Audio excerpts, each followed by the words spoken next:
Reasoning के अंदर व्यवस्थित क्रम जो अपना टॉपिक है बहुत ही महत्वपूर्ण है।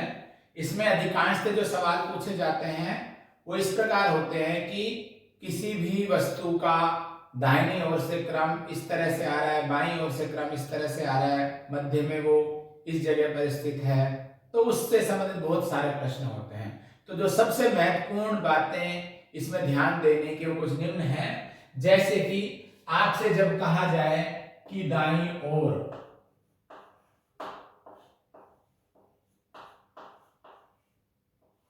तो दाईं ओर का मतलब है अपने दाएं हाथ की तरफ कोई चीज जा रही है, तो उसके लिए दिशा होती है ये वाली। ठीक है। ऐसे ही आपसे जब प्रश्न में आए बाईं ओर,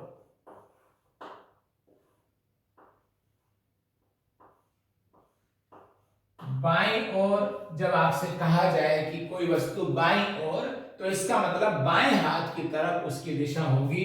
तो इसकी दिशा होगी आपकी इस तरह से, यानी कि दाहिनी ओर से। ठीक है। एक उसमें आएगा दाएं से, दाएं से। अब दाएं से का अर्थ है ये अपना दाहिना हाथ है, दाएं से मतलब दाएं से की भी दिशा आपकी इस तरफ को ही होगी कि दाहिनी ओर से। ऐसे ही आपसे कहा जाएगा बाएं से, तो बाएं से का मतलब है बाएं हाथ की तरफ से अब आप चलेंगे तो ये दिशा आपकी जाएगी इस तरह से। तो व्यवस्थित क्रम में सबसे महत्वपूर्ण ये चार बातें आपको ध्यान रखनी है कि दाईं ओर कहेगा तो आपको किस तरफ को चलना है, बाईं ओर कहने पे किस तरफ को चलना है, दाएं से कहने पर कैसे चलना है और बाएं से कहने पर कैसे चलना है। तो ये सबसे महत्वपूर्ण ये चार बातें आपको ध्यान में रखनी है। अब आता है कि किसी पंक्ति के अंदर मान लो कोई वस्तु दाएं से और बाएं से अलग अलग क्रमांक पर है। जैसे मान लो आपके सामने प्रश्न है कि एक वस्तु किसी पंक्ति में दाएं से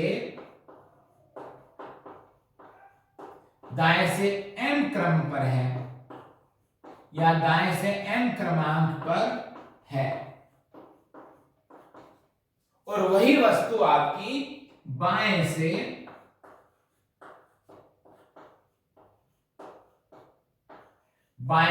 n क्रमांक पर है।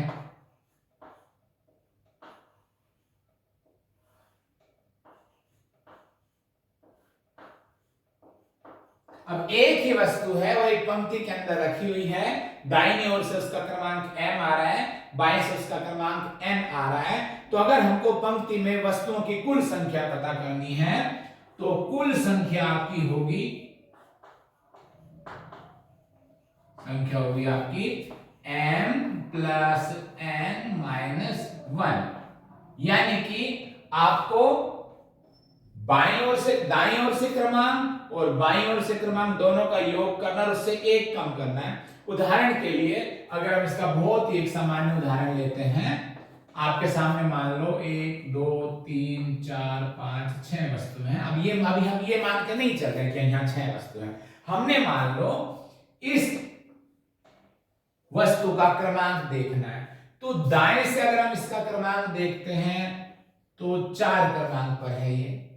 इसी वस्तु को हम बाएं से देखते हैं तो ये कितने क्रमांक पर है, 3 क्रमांक पर है। तो जो भी हमने बात की m प्लस n माइनस 1 क्या इसमें संतुष्ट होता है, तो देखते हैं इस पंक्ति में वस्तुओं की संख्या 4 प्लस 3 माइनस 1 बराबर 6, और जबकि देखो यहाँ पे कितनी है 1 2 3 4 5 6।